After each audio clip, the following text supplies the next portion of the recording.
Hello, Scott Baker here, Montgomery County Republican Party Precinct 23 Chair and candidate for County Chair. So summary, on November 4th there's an election. Early voting is October 20th through the 31st. There are 17 ballot propositions. These are amendments to the Texas Constitution. You may vote at any open location during early voting. On November 4th, you must vote in your precinct. However, some precincts will be consolidated. Because it's a lower turnout election, they frequently do this where they will consolidate multiple precincts to one precinct to vote on election day. But you must vote at that location. And I'll provide some information on how you can find that as well. The best way is to go to the county website, which is montgomeryvotes.org. Okay, let's get to the propositions. Proposition 1, the constitutional amendment providing for the creation of the Permanent Technical Institution Infrastructure Fund and the Available Workforce Education Fund to support the capital needs of educational programs offered by the Texas State Technical College System. Boy, that's a mouthful. All right, I need to give a shout out too here. There's a lot of websites that have done a good job. The county elections website has some information provided by the Secretary of State and it provides links to those. It's really good. One of our precinct chairs, Lori Clifton in precinct 13, also did an excellent analysis of this and provided a great document that I've used as some of my review, and as well as several of the other sources around the state that have been published. But I wanted to share it with you and help get in front of you. Now, the pros on this is technical training is needed and good, obviously. I mean, we've got a lot of jobs that need to be filled on the technical side. These are skilled jobs, not necessarily college degreed, certificate type work and things like that, where we desperately need to fill those jobs. Mike Rowe has done an incredible job talking about this over the last several years, and I highly recommend you look up some of his videos. He also has a foundation to help fund some of this. Obviously technical jobs and technical skills are just absolutely vital for our economy and a good thing. The cons to this are that it's a permanent fund. I prefer to see something like this as an appropriation, just because we're institutionalizing it, and when government runs things it tends to fall behind the times and become a little calcified. I think that the legislature can probably do some guardrails and help with this, and there are some mechanisms within the bill, but I would have rather seen this one through some sort of regular appropriation so that they can be flexible, and as well partner with private institutions that can be much more flexible, much more responsive to industry. Like I said, the danger of any government educational institution is that it becomes calcified and buried in bureaucracy and falls behind what the industries actually need. So we have to be careful of that if we institute something like this. Proposition 1 is definitely kind of a maybe for me just because of that. Proposition 2, the constitutional amendment prohibiting the imposition of a tax on the realized or unrealized capital gains of an individual, family, estate, or trust. Note, this is not a change to the property or sales tax, right? So property and sales tax still apply just like they always do in these cases. However, this is in my view, this is a very good bill. You may disagree, but I think that especially trying to do any kind of capital gains on unrealized gains is a terrible, terrible idea. That's taxing something you haven't even sold yet, or transferred. So if you're transferring a trust within your family from a parent to a child, or between siblings, that kind of thing. This prevents them from adding additional tax on that. I think that that's definitely a good thing and kind of a no-brainer. This will prevent new taxes from being created. And, obviously you or your family get to keep your money, the money that's earned in your family, and any assets that you're transferring back and forth, especially things like family farms and things like that. This protects them from being taken by the government, which I think is very good. I know some people want to have the flexibility to tax things when they need to if there's a shortfall. I think capital gains is absolutely the wrong place to go. If you think about it, the capital gains tax that's already in place at the federal level, if we put one at a state level, we'd just be stacking taxes on the same items. So I just don't think that's a good idea. Proposition number 3, the constitutional amendment requiring the denial of bail under certain circumstances to persons accused of certain offenses punishable as a felony. I wish this was worded better. I think it's a good thing. One of the things that concerns me with bills like this is that we have to be careful with due process and standing on the fact that our legal system and our justice system are fundamentally based on innocent until proven guilty. That being said, with the abuses we've seen from judges in the court systems over the last several years especially, I think this bill is appropriate, and it has some really good guardrails in there. It denies bail to violent sexual and child offenses, the offenders that are guilty of that, or at least that are believed to be guilty of that. And if there's significant evidence of that, they're charged with a felony in this case. It places the burden to justify bail, if allowed, on the judge, which I really like. I really like the guardrail there, because the way that this is worded, it actually gives the judges the flexibility. They can allow bail in certain circumstances, but this requires them to give a rationale, a public rationale in writing that can be tracked and that we can follow. I think that that's a good thing, especially given what we've seen out of Harris County. And with things like this, it just further emphasizes the need for us to choose wisely when we're electing judges. We have to have good judges. We have to have people who are making good decisions. And this helps us provide some guardrails for them and for us to make sure that violent offenders, sexual offenders, child predators are held, and we can make sure that they're not going to be a danger to society. Proposition 4, the constitutional amendment to dedicate a portion of the revenue derived from the state sales and use taxes to the Texas Water Fund and to provide for the allocation and use of that revenue. The pros of this are pretty obvious. Texas needs water. If anybody has been following the news over the last 10 years or so, with the amount of new folks coming in, the amount of new power requirements we have, the amount of new data centers coming in, and the rapid growth of the state of Texas, everything needs water. Our farms and our agriculture and our ranches all need water across the state of Texas. So there's a desperate need to make sure that we have long-term, stable sources of water in Texas. This is not a new tax. That's a pro, and it's just allowing the reallocation of funds that are already taxed, that are already collected through taxation. The cons are that this is a permanent fund, and this is one of those things that I still think that it would probably be better under an appropriation so that it's more flexible. I don't like locking things into the Constitution, because to undo it would require another constitutional amendment. Which makes me leery of voting for things like this. The language of it actually says it can only be suspended in case of a disaster, which means that it's very inflexible. It's very rigid, and in fact, a lot of the funds are actually locked up. The legislature can't even make any changes for the first 10 years of this. Again, we need water. I'm not 100% certain this is the best way to do it. This is the way the legislature came up with to fund some of these projects.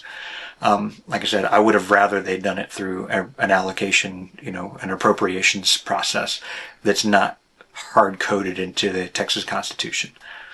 But you decide. Proposition 5, the constitutional amendment authorizing the legislature to exempt from ad valorem taxation tangible personal property consisting of animal feed held by the owner of the property for sale at retail. One of the notes on this, and I've seen a couple people say this too, that we've got to be careful with special exemptions, carve-outs, and generally we want the law to be consistent for everybody rather than carve-outs. In this case, this one is a pretty benign law.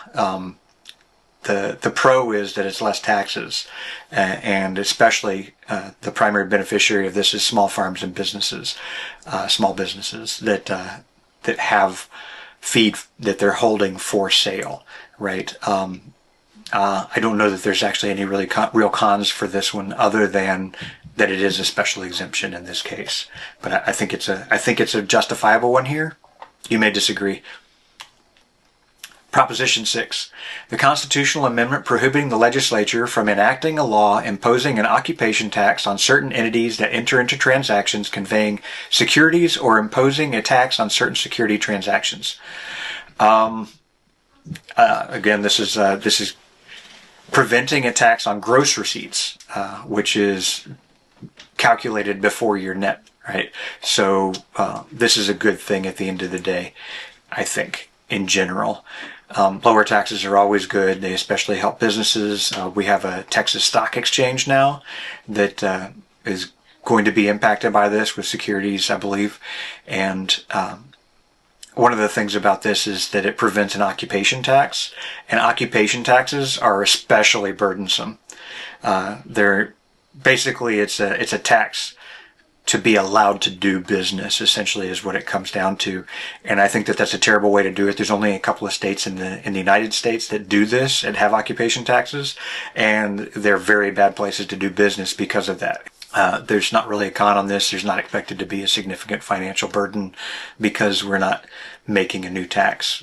Proposition number 7, the constitutional amendment authorizing the legislature to provide for an exemption from ad valorem taxation of all or part of the market value of the residence homestead of the surviving spouse of a veteran who died as a result of a condition or disease that is presumed under federal law to have been service-connected. That is also a mouthful. The pros on this are obvious, that this protects the spouses of certain veterans from losing their property when that veteran passes away. This is unfortunate that this would ever happen, and I appreciate the legislature doing something to help prevent it. The risk, of course, right, is that the veteran passes away, and the exemption because that the veteran had because of their service is now gone, and the spouse now has to pay the full property tax on that property. And typically they're going to be an older individual who's probably on fixed income already and would have little or no recourse to be able to recover those funds and then lose their property subsequently. The cons on this, there's not really any. The fact is that there's just simply not that many people affected by this. So in that way it is a little bit of a carve out, but I think our veterans and their families deserve that.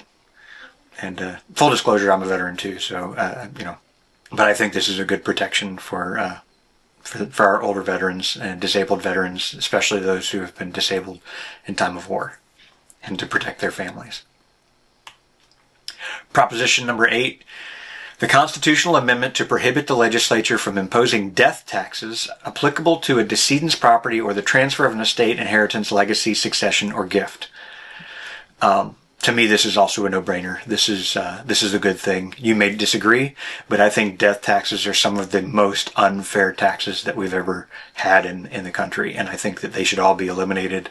I appreciate the legislature doing this to prevent death tax, which is death or estate taxes when you pass away and you pass on your property.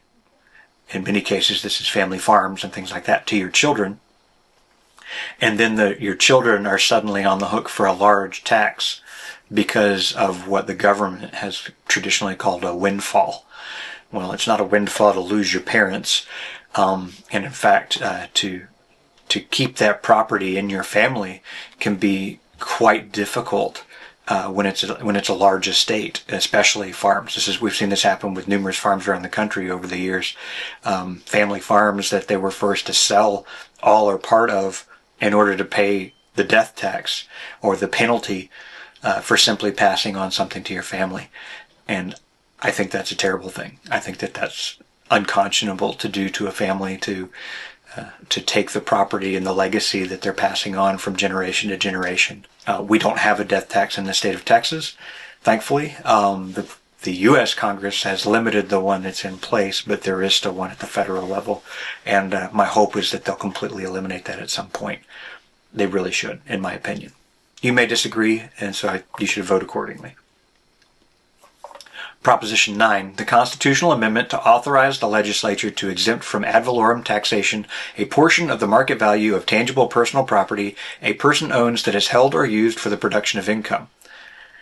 The pros on this one are really a big deal.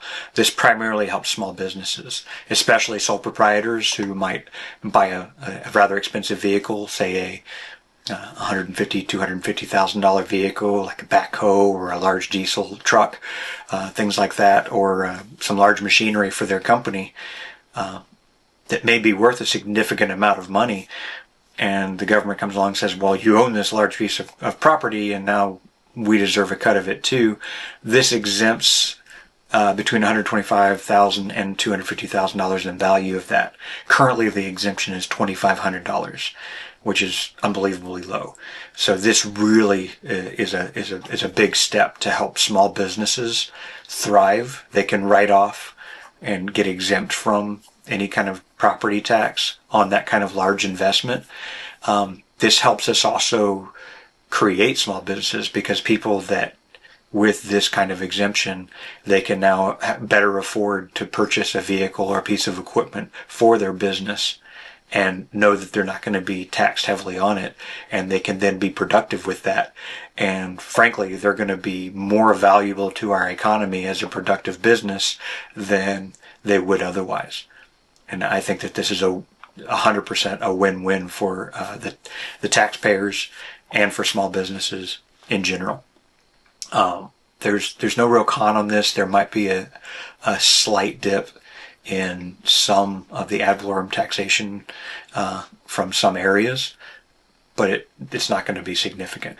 Proposition 10, the constitutional amendment to authorize the legislature to provide for a temporary exemption from ad valorem taxation of the appraised value of an improvement to a resident's homestead that is completely destroyed by a fire.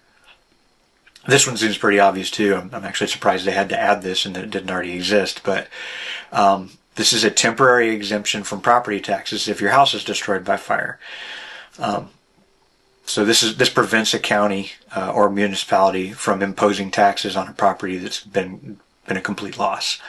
I don't know why a county or a municipality would try to tax somebody on property that has just been utterly destroyed, but apparently someone has tried it, and now we're having to carve an exemption out for it, which I'm fine with.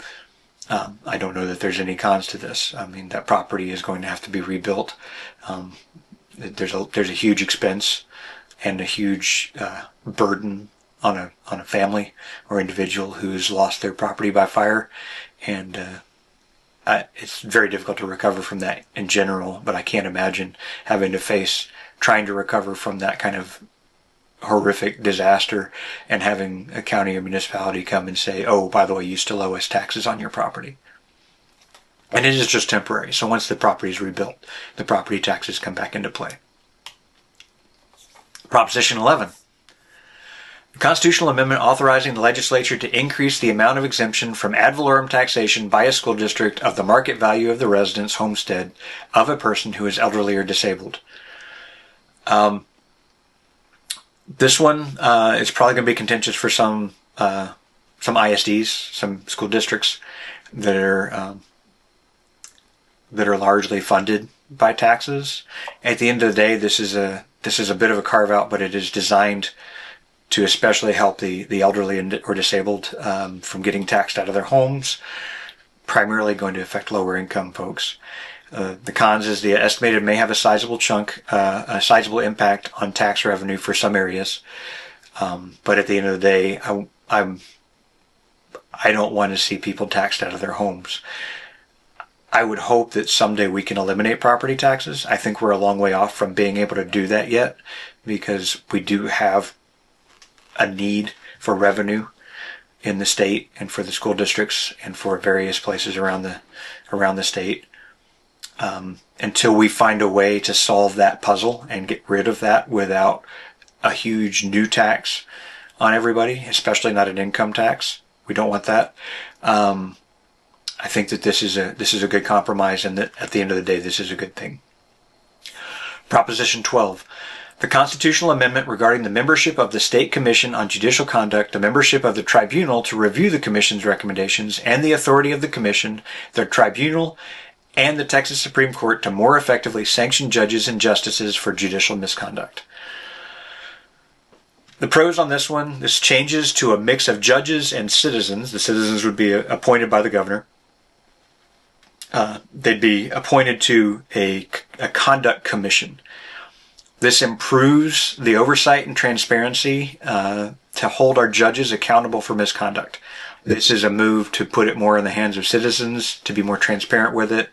It rearranges the structure of that commission, and it allows us to have just better oversight over judges that have been accused of misconduct.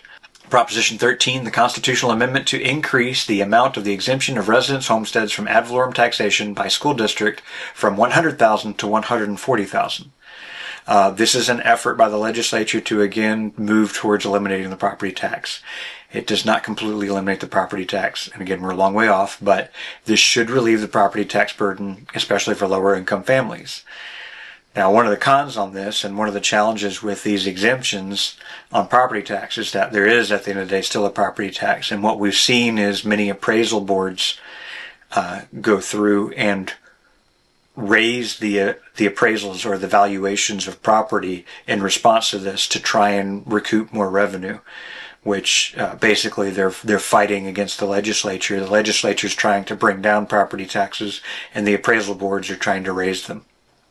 Proposition 14, the constitutional amendment providing for the establishment of the Dementia Prevention and Research Institute of Texas, establishing the Dementia Prevention and Research Fund to provide money for research on and prevention and treatment of dementia, Alzheimer's disease, Parkinson's disease, and related disorders in this state, and transferring to that fund $3 billion from state general revenue.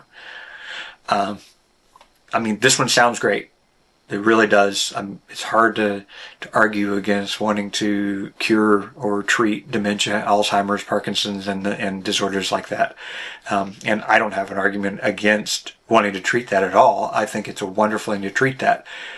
And if the research is fruitful, I think it can be beneficial and a wonderful thing. My problem with something like this is that it's locking in a state bureaucracy. It's creating a bureaucracy around this kind of thing, and we're taking $3 billion that's going to be outside of the state funding cap. I think that this type of deal is better suited to private research and funded with grants. I mean, if we took that money and we could allocate it or appropriate it to grants with oversight and accountability, I think that might be a more effective way to do it. I know that the legislature is trying to do a good thing with this. I have a lot of questions about creating this kind of bureaucratic institute that may in the end use a lot of money and not be very productive. I hope that's not the case. I hope if this passes that they will succeed beyond our wildest dreams and be able to treat all of these things and help people. But I'm very concerned that at the end of the day it'll just be a big bucket of money that gets poured down the drain. And I hope that's not the case. Proposition 15, the constitutional amendment affirming that parents are the primary decision makers for their children. Honestly, this is a duh amendment for me. It ensures the state codifies what God has already ordained. And what should be obvious and apparent. Unfortunately, we have seen oversteps and overreach from different agencies and different governments in this, and I think that this is a necessary thing. I wish it wasn't. That's one of the cons. This shouldn't be necessary, but I think it is necessary to prevent overreach by the government, by institutions, by people who typically mean well, I think, but trample all over the rights of parents and children. And we've seen stories, we've seen factual evidence of families being harmed by overreach, and this is designed to help stop that. To say that unequivocally, the parents are the primary decision makers for their children in all cases, and that the government should absolutely always defer to them unless there's overwhelming evidence that they should not. Proposition 16. The constitutional amendment clarifying that a voter must be a United States citizen. This is another duh amendment. I don't know, I can't think, and I haven't seen anybody come up with anything remotely saying that this is a con. Everybody that I've read, everything that I've seen, and in my own opinion, is that absolutely only United States citizens should be voting in United States elections. Period. Proposition 17, the constitutional amendment to authorize the legislature to provide for an exemption from ad valorem taxation of the amount of the market value of real property located in a county that borders the United Mexican States that arises from the installation or construction on the property of border security infrastructure and related improvements. This is designed to prevent increased appraisals on property value for building security measures, especially fences and that type of thing, to keep illegal immigrants from crossing the border on private property. Basically, if you put up a fence in the county, whatever county or taxable entity you live in there comes and says, "Oh, well, you built a fence, so we're going to tax you on the value of that fence." This prevents that, and I think that's a good thing. You shouldn't be penalized for helping defend the border in the state of Texas. And we've seen this was incredibly necessary under previous administration.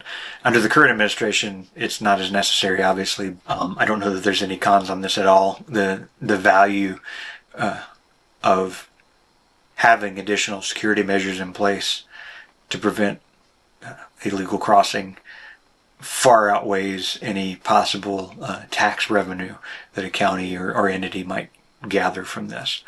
So I think that this is a good thing. You may disagree. Please, any of these, if you disagree with me, you're welcome to vote however you wish. I'm just explaining what they are and trying to help provide clarity so that you understand what you're voting on. And obviously, I want you to go vote. Your voice matters. Every voice matters. And I want to make sure that as many people get a chance to come out and express their opinion. These are on the ballot for a reason, so that you have a chance to vote on them. You get to weigh in. This is government of the people, by the people, and for the people. Early voting starts October 20th, ends October 31st. Election day is November 4th. If you go to montgomeryvotes.org, you can get more info. And just real quick, I want to just show you the website. If you go to montgomeryvotes.org, it takes you to elections.mctx.org, which is the county elections website. This is a great resource that the Montgomery County has put together. You can look up sample ballots. You can look up your early voting locations and times. On election day, same thing. You can look up the map. You can see it. You can also look up the Secretary of State explanatory statements for the constitutional amendment propositions, the full text of constitutional amendment propositions, sample ballots here. You can also check your registration status. You can find out more information about the voting system, change your address, register to vote, see the candidate filings, see the maps. If you look up your registration status, it will actually give you the information of what precinct you're in, what county commissioner precinct you're in, what congressional district you're in, Senate district, all of that information. It's on your voter ID card as well. But this is a tremendously useful website, and I strongly encourage everybody to be familiar with it and visit it periodically. I want to say thank you. I appreciate your time. I appreciate you watching my video. Please like and share the video. Share it with as many people as you can. Let them know what's going on. Let them know what's on the ballot so they can make an informed choice. Post any comments or feedback below. And God bless you. God bless Texas, and God bless the United States of America.